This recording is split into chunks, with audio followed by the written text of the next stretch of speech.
বর্তমান সরকার জোর করে ক্ষমতা নেয়নি, আমরাই দিয়েছি, বলছেন নজরুল ইসলাম। জানাবো প্রধান উপদেষ্টা ঘোষিত সময়ে নির্বাচন করতে প্রস্তুত ইসি। আইন উপদেষ্টার কার্যালয় ঘেরাওয়ের ঘোষণা বৈষম্য বিরোধী নেতার। হাসিনা আওয়ামী লীগের বিচার ছাড়া নির্বাচন নয়, বলছে জাতীয় নাগরিক কমিটি। আওয়ামী লীগ নেতাকর্মীদের উপর হামলা, যেই বার্তা দিলেন নাসিম। এবং সর্বশেষ জানাবো 19শে ডিসেম্বর থেকে ঘরে বসেই থাইল্যান্ডের ভিসা পাবেন বাংলাদেশিরা। এতক্ষণ শুনছিলেন সংবাদ শিরোনাম, এবারে বিস্তারিত। তবে তার আগে অনুরোধ থাকবে আমাদের চ্যানেলটি সাবস্ক্রাইব করে বেল আইকনটি ক্লিক করুন। বর্তমান সরকার জোর করে ক্ষমতা নেয়নি, আমরাই দিয়েছি, বলছেন নজরুল ইসলাম। বিএনপির স্থায়ী কমিটির সদস্য নজরুল ইসলাম খান বলেছেন, এবার হাসিনা পতনের পর যে পরিস্থিতি সৃষ্টি হয়েছে, বিএনপি যে জনপ্রিয়তা চাইলে বিএনপি দায়িত্ব নিতে পারত, কিন্তু বিএনপি বলেছে আমরা নেব না, জাতীয় সরকারেও যাব না, ইন্ডিপেন্ডেন্ট লোকেরা রাষ্ট্র পরিচালনা করুক, তাদের নেতৃত্বে নির্বাচন হোক, সেই নির্বাচনে যদি জনগণ সমর্থন দেয় তাহলে বিএনপি জনগণের দায়িত্ব নেবে। তিনি বলেন, বর্তমান সরকার জোর করে ক্ষমতা নেয়নি, আমরাই দিয়েছি, বিএনপি বারবার নির্বাচনের মাধ্যমে দায়িত্ব নিয়েছে। তিনি আরো বলেন, এদেশের ছাত্র জনতা, শ্রমজীবী মানুষ, যুবক, সাধারণ মানুষ, আমরা সবাই মিলেই তাদের দায়িত্ব দিয়েছি একটি নির্দিষ্ট মিশনের জন্য, একটি দায়িত্ব পালনের জন্য। তারা রাষ্ট্র পরিচালনার দৈনন্দিন যেসব কাজ, জনগণের যেসব সমস্যা, সেগুলো সমাধানের কাজ করবেন এবং পাশাপাশি তারা একটি গণতান্ত্রিক সরকার প্রতিষ্ঠার জন্য সুষ্ঠু নির্বাচনের ব্যবস্থা করবেন। আমরা যে এক দফায় লড়াই শুরু করেছিলাম এবং জুলাই আগস্টে এসে যে এক দফা লড়াইটা হলো, সেটা শুধু ফ্যাসিবাদের পতনের জন্য না, গণতন্ত্র পুনঃপ্রতিষ্ঠার জন্য। ফ্যাসিবাদের পতন হয়েছে, এখন গণতন্ত্র পুনঃপ্রতিষ্ঠা করতে হবে।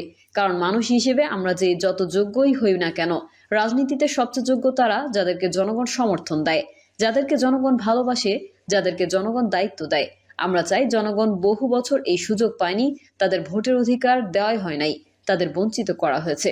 যত দ্রুত তাদের এই অধিকার দেওয়া হোক, তারা তাদের প্রতিনিধি নির্বাচন করবে এবং এই প্রতিনিধিরা রাষ্ট্র পরিচালনার দায়িত্ব নেবে। প্রধান উপদেষ্টা ঘোষিত সময় নির্বাচন করতে প্রস্তুত ইসি। অন্তর্বর্তী সরকারের প্রধান উপদেষ্টা ঘোষিত সময়ে জাতীয় নির্বাচন আয়োজন করতে প্রস্তুত বাংলাদেশ জাতীয় নির্বাচন কমিশন। এর আগে বিজয় দিবসের ভাষণে প্রধান উপদেষ্টা বলেছেন, 2025 সালের শেষ দিকে কিংবা 2026 সালের প্রথমার্ধে জাতীয় নির্বাচন হতে পারে, তবে সংস্কার ও ভোটার তালিকা নির্ভুলভাবে প্রণয়ন সাপেক্ষে এই নির্বাচন হতে পারে বলে জানিয়েছেন তিনি। এই প্রসঙ্গে জানতে চাইলে ইসি তাহমিদা বলেন, কমিশন 2025 সালের শেষ দিকে অথবা 2026 সালের প্রথমার্ধে জাতীয় নির্বাচন আয়োজনের জন্য প্রয়োজনীয় প্রস্তুতি নিচ্ছে। সকালের ভাষণে প্রধান উপদেষ্টা জানান, গণতান্ত্রিক প্রক্রিয়ার স্বচ্ছতা নিশ্চিত করার জন্য নির্বাচন সংশ্লিষ্ট প্রধান সংস্কারগুলো বাস্তবায়ন করার উপর বিশেষ গুরুত্ব দেওয়া হচ্ছে। তিনি দেশবাসীর সহযোগিতা কামনা করেন এবং বলেন, সংস্কার কার্যক্রম সফল করতে আমরা আপনাদের অব্যাহত সমর্থন ও পরামর্শ আশা করি। এদিকে ত্রয়োদশ জাতীয় সংসদ নির্বাচন নিয়ে অন্তর্বর্তী সরকারের প্রধান উপদেষ্টা ডক্টর মোহাম্মদ ইউনূসের বক্তব্যকে স্বাগত জানিয়েছে বিএনপি।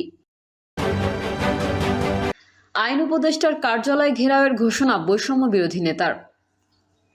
বিডিআর হত্যাকাণ্ডের বিচার নিশ্চিতের দাবিতে ভিকটিম পরিবারগুলোকে সঙ্গে নিয়ে আইন উপদেষ্টার কার্যালয় ঘেরাওয়ের ঘোষণা দিয়েছে বৈষম্য বিরোধী ছাত্র আন্দোলনের অন্যতম সমন্বয়ক মাহিন সরকার। ফেসবুক পোস্টে মাহিন সরকার বলেন, দায়িত্ব গ্রহণের 4 মাস অতিবাহিত হওয়ার পরও বিডিআর হত্যাকাণ্ডের বিচার নিশ্চিত করতে না পারা হলো এই অন্তর্বর্তী সরকারের একটি চরম ব্যর্থতা। বিডিআর হত্যাকাণ্ডের বিচার নিশ্চিতে কমিশন গঠনে গড়িমসি করে এই সরকার দেশের তামাম জনগণের আকাঙ্ক্ষার বিরুদ্ধে অবস্থান নিয়েছে, যা স্পষ্টতই প্রহসনের শামিল। তিনি বলেন, 71-এ বাংলাদেশের আপামর মুক্তিকামী জনতার অর্জিত বিজয়কে পার্শ্ববর্তী রাষ্ট্র ভারত তাদের নিজেদের জয় বলে আখ্যা দিয়ে বিভ্রান্তি ছড়াচ্ছে। এমত অবস্থায় বিডিআর হত্যাকাণ্ডের বিচার নিয়ে অবহেলা করা এবং ভারতের এমন ইতিহাস বিকৃতির স্পষ্ট প্রতিবাদ না জানানো আমাদের স্বাধীন বাংলাদেশের সার্বভৌমত্বের জন্য হুমকি স্বরূপ। এরূপ প্রতিবাদে জুলাই গণঅভ্যুত্থানের একজন নগণ্য অংশীদার হিসেবে বিডিআর হত্যাকাণ্ডের ভিকটিম পরিবারগুলোকে সঙ্গে নিয়ে আজ আইন উপদেষ্টার কার্যালয় ঘেরাও করব। তিনি আরো বলেন, কোনো ভিনদেশি পরাশক্তি কিংবা হাজারো শহীদদের রক্তের বিনিময়ে ক্ষমতায় আসীন হওয়া এই অন্তর্বর্তী সরকারও যদি আমার বিরুদ্ধে অবস্থান নেয়, তবুও আমি বিডিআর হত্যাকাণ্ডের বিচার নিশ্চিত আমৃত্যু লড়ে যাব। এই বিচার নিশ্চিত না করা পর্যন্ত সংস্কার কার্যক্রম কিংবা কমিশন গঠনের নামে দীর্ঘসূত্রিতার কোনো পদক্ষেপকে আমি গ্রাহ্য করব না। হাসিনা আওয়ামী লীগের বিচার ছাড়া নির্বাচন নয়, বলছে জাতীয় নাগরিক কমিটি। খুনি হাসিনার ও আওয়ামী লীগের বিচার ছাড়া বাংলাদেশে কোনো নির্বাচন হবে না।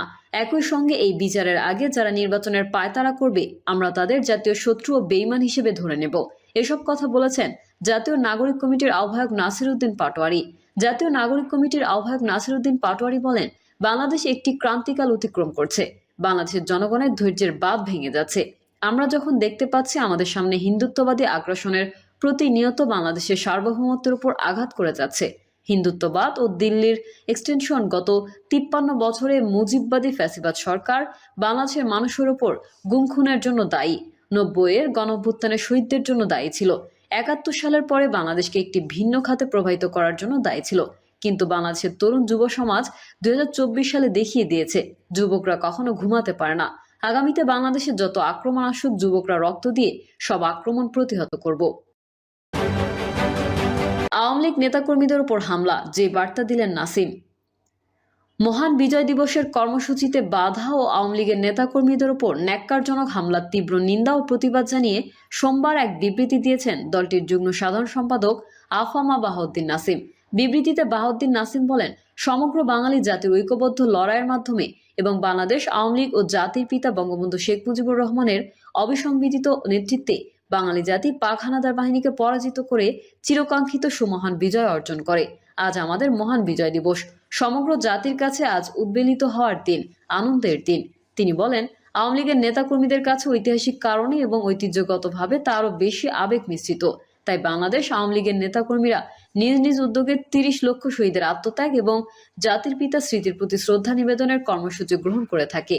বরাবরের ন্যায় এবারও আওয়ামী লীগের নেতাকর্মীরা সেই উদ্যোগে অংশগ্রহণ করে। বরাবরের ন্যায় এবারও আওয়ামী লীগের নেতাকর্মীরা সেই উদ্যোগ গ্রহণ করে। এই কর্মসূচি বর্তমান অবৈধ দখলদার ফ্যাসিস্ট ইউনিট সরকারের কর্তৃত্বকে প্রশ্নবিদ্ধ করার কোনো কর্মসূচি ছিল না। তারপরও এই শ্রদ্ধা নিবেদনের কর্মসূচিতে অংশগ্রহণ করতে যাওয়া আওয়ামী লীগের নেতাকর্মীদের উপর ন্যাক্কারজনক হামলা চালানো হয়। আইন শৃঙ্খলা রক্ষাকারী বাহিনীর সদস্যদের সামনে হামলা করলেও তারা ছিল নির্লিপ্ত। গণতন্ত্র ও মুক্তিযুদ্ধের চেতনা বিরোধী চিহ্নিত সন্ত্রাসী গোষ্ঠী এবং অসাংবিধানিক দখলদার এই সরকারের লেলিয়ে দেওয়া সন্ত্রাসীদের হামলার মুখে আওয়ামী লীগের নেতাকর্মীরা অসহায়ের মতো আর্তনাদ করতে থাকলেও এই সন্ত্রাসীদের হৃদয়ে কোনো অনুভূতি জাগ্রত হয় না।